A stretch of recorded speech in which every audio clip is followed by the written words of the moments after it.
give you a daily update here to just talk about what's happening and where we see things headed. Joined here by our leadership team and, of course, Chairman Mike Bost, who will talk with you about the pain that's being inflicted on veterans in particular. He runs that committee. I just want to summarize everything this morning as I've been doing on some interviews earlier today. This morning, Americans are watching a remarkable split screen. Two things happening simultaneously, and there's a rather stunning contrast between the two. On one screen, you see President Trump and Republicans delivering for the American people.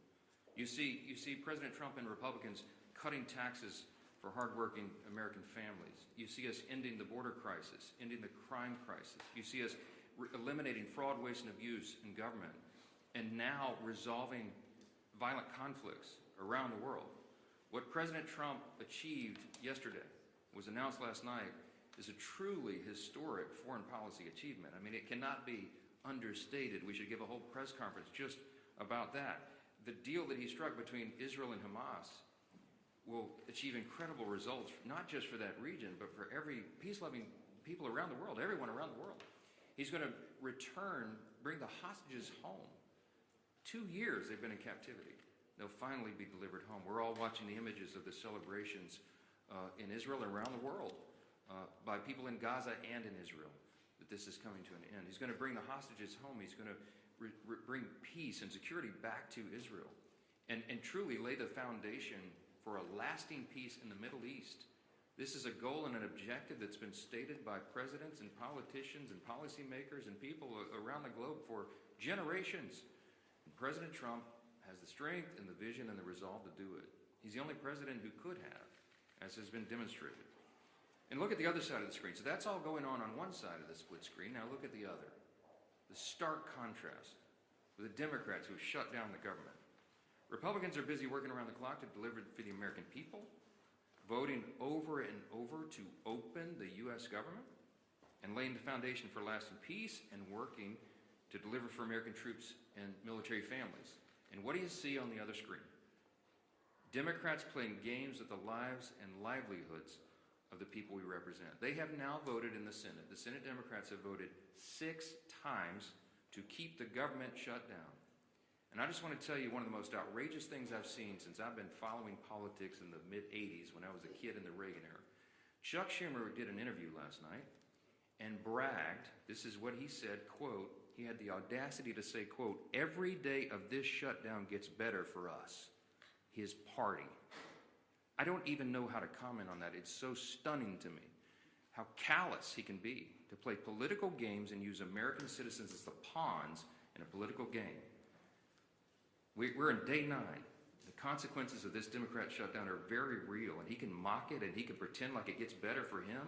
It doesn't. It doesn't get better for the country. Right now, half our civilian federal employees are on furlough. Real, vital, critical services that American citizens in all categories rely upon are halted. And when we talk specifically about our military, right now service members, military personnel at home and abroad, as well as Border Patrol agents, TSA, air traffic controllers, they're all working without pay. I was on C-SPAN this morning on that program they do in the morning where American citizens call in. They have a Republican line, Democrat line, and independent line. One of the callers called in and she was so upset. She's a young military mother. She has 2 special needs children, as she told her story. In tears, she's so angry, and so am I, that their services are being delayed. I mentioned here at this podium last few days, I mean, I have a big military district in Louisiana's 4th District. We have Fort Polk in Barksdale Air Force Base, lots of airmen, lots of soldiers. Many of them are deployed right now, defending your freedom around the world. And they've left their young families at home. They live paycheck to paycheck, many of these service members. And this is not a game. Chuck Schumer thinks it is. He says, quote, every day of the shutdown gets better for us. What the heck is he talking about? All of us on this side, we're kept up at night. This is a sad situation, and we've got to get through it. Almost 3 weeks ago, just by way of quick review, the House did its job. We did the responsible thing. We passed a clean, continuing resolution, no frills, nothing to it, 24 pages, bare minimum, to keep the lights on, so that Republicans and Democrats can do their work, and get together and do this job, to deliberate and negotiate and go through the process that Congress does on everything all the time, to work on all these issues. We voted to keep critical programs funded And that ensures federal workers get paid, that our troops and TSA agents and Border Patrol and many more get their paychecks. We had that vote almost 3 weeks ago. Virtually every Republican voted to keep the government open and to make sure those paychecks are done. The Democrats in the House, all but one, voted to close the government and, by extension, stop paying troops, stop paying TSA agents, Border Patrol, air traffic controllers, and all the rest. We've done our job, and the Democrats need to do theirs now. That ball has been sent to the other court. That is the place where it lands right now. 6 times, I remind you, they voted to shut it down. We need 5 Democrats to break ranks. We need 5 of them to wake up and come to their senses and do the right thing for the American people. How long are they going to allow this pain to be sustained? I talked with the president last night. He called me after the peace deal was done, and he and I both lament, we all do, this terrible situation that we're in. While we're working to do all these positive things for the people and even settle conflicts around the world, the Democrats are playing games. It's political theater to them. They've reduced Americans' pain to a political prop. I'll just say this briefly. I'm going to let the other leaders speak here, but just a few things that you've seen. While we're doing all this work, we're working around the clock to deliver on all these things I've just listed. Democrats are playing games. They film themselves wandering the Capitol, beating on doors and posting flyers and pretending to look for their colleagues. They hosted a live stream. Oh, it's so embarrassing. House Democrats, they hosted this live stream where they ate candy and told terrible jokes to each other. They had an audience smaller than this room for the whole country.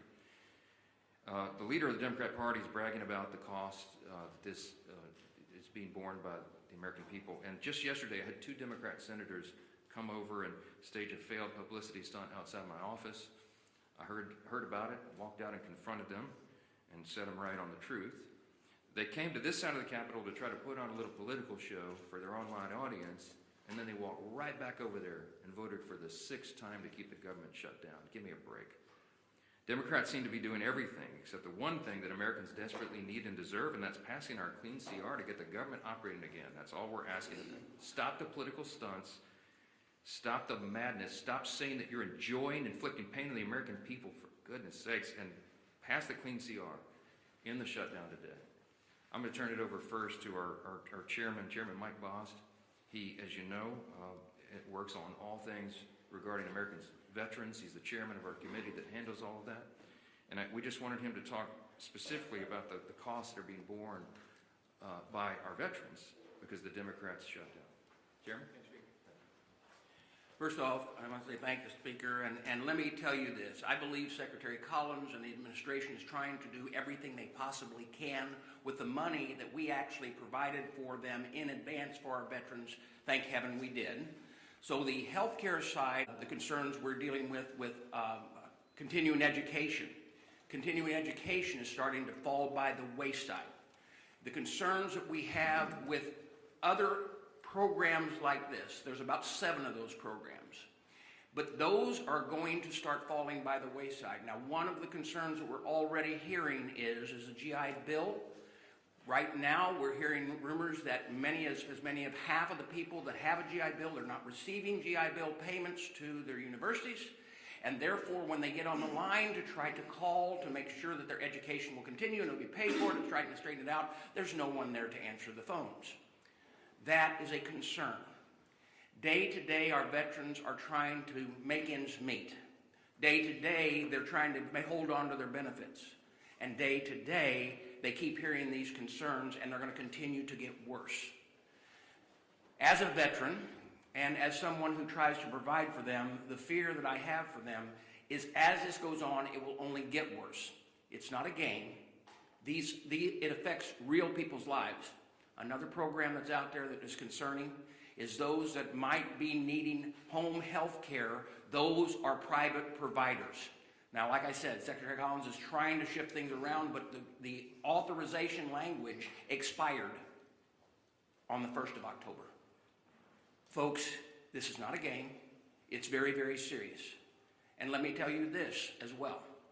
As I watch us coming up on the deadline on the 15th, that the first time that our not only our veterans in dealing with this, but our military personnel, our young enlisted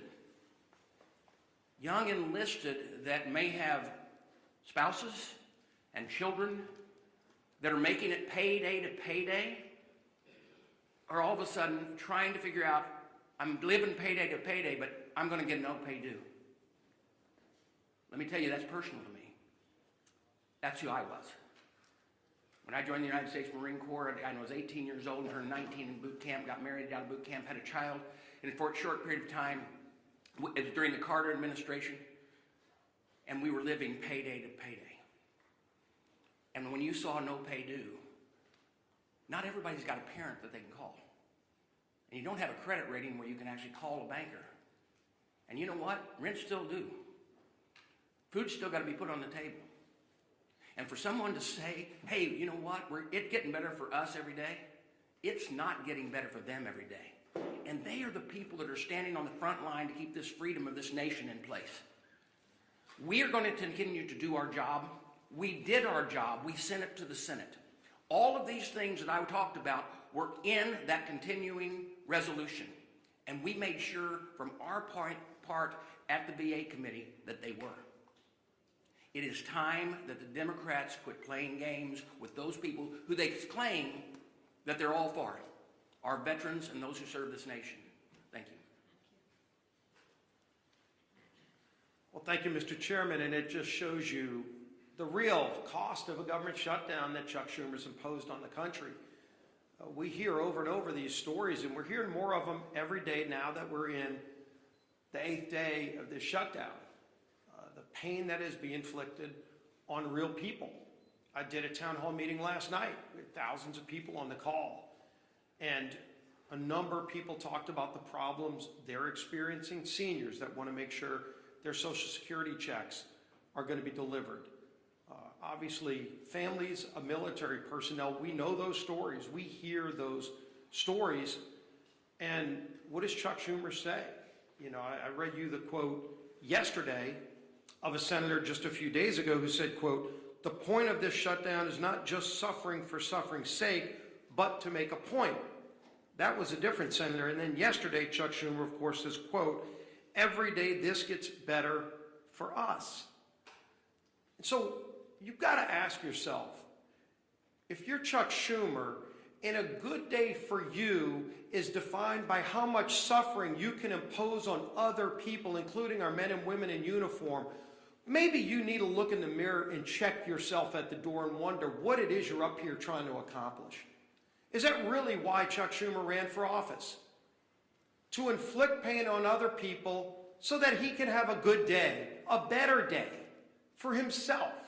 When that is your measuring stick for a good day, is how much pain you're inflicting on other American families, you have lost your way. And yet they vote over and over again to keep the government shut down.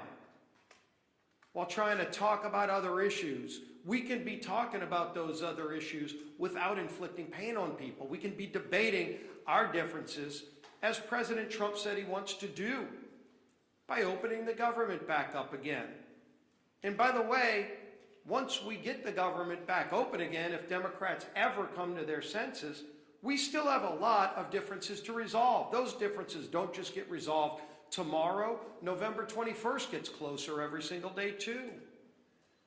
And then they're going to try to hold the American people hostage again on that deadline for some other unrelated issue, so that they can inflict more pain on the American people. But don't worry, Chuck Schumer will be having a good day if that pain's going to be inflicted on others. Thank goodness we have a president in the Oval Office who continues to stay focused on the job he was elected to do by the American people. And Speaker Johnson just pointed out how critically important that job President Trump is doing. You know, as we mark the 2-year anniversary of the horrible Hamas attacks on Israel, President Trump is brokering a release of all the remaining hostages so that those families can finally get closure. Hopefully, some are still alive. We know, sadly, some are not. But those families want to have that resolved. They want to see their loved ones come home. And President Trump has worked tirelessly. He said he would work tirelessly.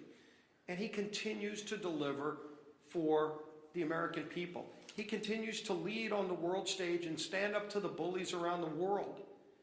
He continues to fight for American families who are counting on him. And then you look at what he has to fight against. He's got to fight against governors who are going to court to block the president from keeping the citizens of those states safe. You're in Chicago, Illinois. You don't care about the party affiliation of a criminal. You just want to be safe in your community, and today you're not. And President Trump is trying to make you safe. You would think your governor for one day would put aside those petty differences and say, well, gee whiz, Mr. President, finally we agree on something. But no, the Democrat Party has made a decision. Every day they wake up and they just want to fight Donald Trump. It doesn't matter what it is he wants to do. He wants to keep communities safe. They're going to fight him on it. He wants to keep the government open. They're going to fight him on it. President Trump wants to make sure our troops are paid. Chuck Schumer wants to fight him on it and talk about how good of a day it is for Chuck Schumer. When that happens, their party has lost their way. And it's not too late to come back. And so there will be other votes. Hopefully, we get 5 more Democrat senators that come to their senses and stop inflicting this pain on the American people. It's causing real harm on families. And hopefully, they stop worrying about what that measuring stick is that says they have a good day only when the American people are having a bad day. Stop inflicting pain on the American people, Chuck Schumer, and open the government up. End this madness. Our whip, time out.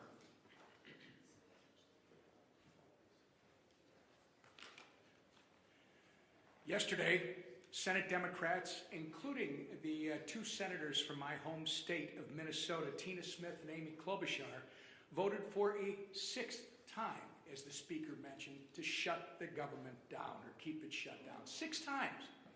That's 6 times that Senate Democrats have voted against, as Leader Scalise was just talking about, paying our troops.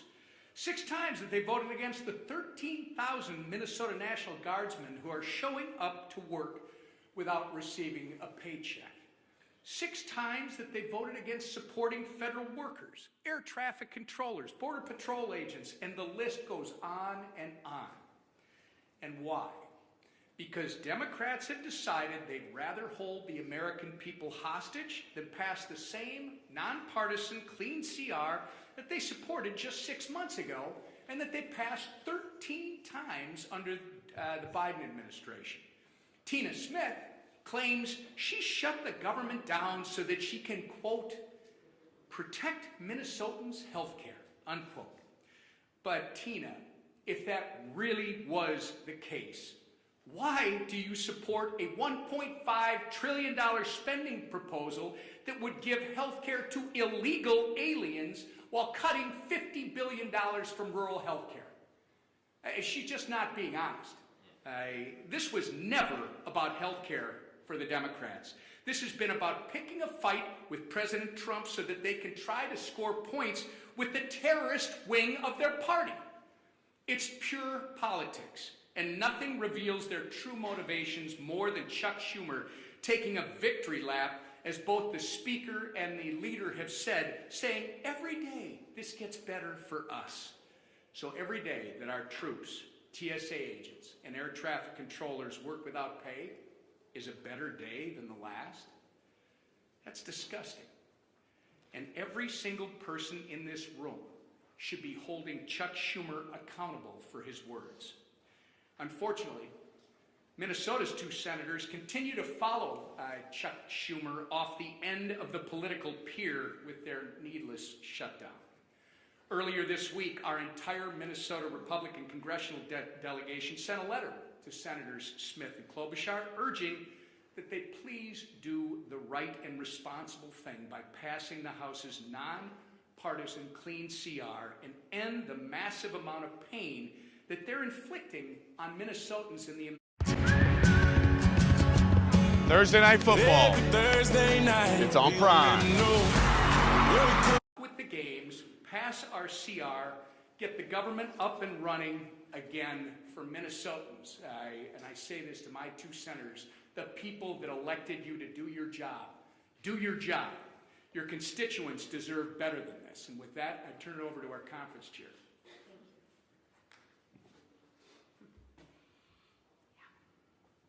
It's interesting. I often want to ask Chuck Schumer, who is us? Because it's definitely not the American people, right? And as the leader said, compare and contrast, the speaker said, compare and contrast the two split screens. So I want to start today, and I want to tell you just how grateful that I am that the hostages are finally coming home and that peace in the Middle East is on the horizon. And I want to look right to you and say, thank you, President Trump, because without you as our leader, this would not have happened. It is Joe Biden, or it was Joe Biden's weakness that got us into this situation. And thank God for you, President Trump, that it is your strength that has gotten us out of this situation. And this didn't happen by accident, right? It happened because of our president's strong leadership that puts America first and peace first. So again, I applaud President Trump for securing this historic peace deal. Now, like our speaker said, let's shift gears. The impact of the government shutdown is growing by the day. Planes are being grounded, paychecks are being missed, and people are hurting.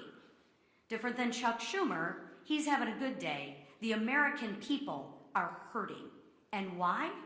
I'll tell you why. Because Democrats are terrified of their own radical base. They are scared to death of their radical base. And let's be honest, Schumer is scared out of his mind from AOC. Think about that. Why else would he do it? He's voted for this 13 other times before. But let me share with you, enough is enough. Democrats have voted 6 times to keep the government closed. 6 times Democrats have voted against the American people. 6 times Democrats have voted against the American people. And if they do it again, 1.3 million brave men and women in their uniform could miss their paychecks next week. Chuck Schumer, how is that a good day for them? Explain that to them. I realize it's good for you and your radical base, but explain to those service members how that's a good day for them. That's 1.3 million families wondering how they are going to pay the bills, how they're going to buy groceries, how they'll fill the gas tank. That is disgraceful. Shame on you, Chuck Schumer. Our troops aren't bargaining chips. They are heroes. And let's treat them like they deserve to be treated. So when the Democrats vote again, I ask that they think of the military families who rely on the October 15th paycheck as their only source of income. And explain to them, Chuck Schumer, how that's a good day for them.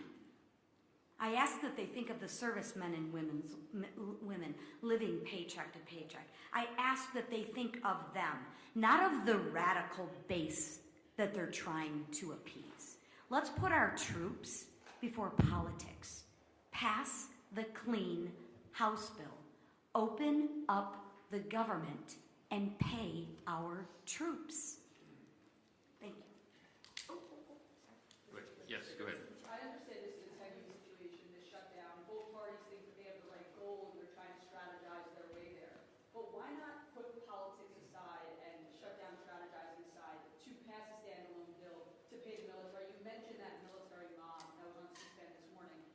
Do you ever think that this is lives and not politics, and the shutdown posturing can be put aside for the troops? I'm so glad you asked the question. We're not pursuing a political strategy. The CR is clean. It doesn't have any Republican priorities on it at all. In fact, we're extending Biden-era policies and spending. It's exactly what Chuck Schumer gave you impassioned speeches on as recently as March of this year, that must be done, that you don't play games with people's lives. They're the ones playing politics, not us. I've explained this, and I'll say it again. If there was something that we could peel off of the CR, if I could take a Republican priority or policy or trick or gimmick off the CR and make it more palatable for the Democrats in the Senate to vote for, I would have already done so.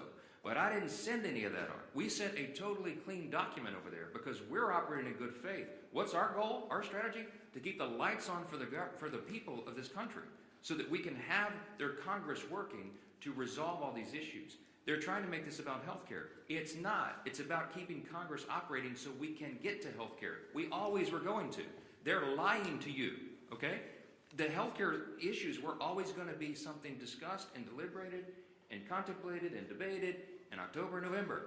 It always was. Everybody in the building knows that. It's going on right now. There are conversations that have been going on for months leading up to this. They're lying to you. They're playing political games. They're trying to pretend that a December 31 policy issue has something to do with the fiscal cliff that we faced on September 30th with a shutdown. And they're doing that out of desperation. Why? Because they're woke progressive nonsense that they're all still clung to. So they don't have anything.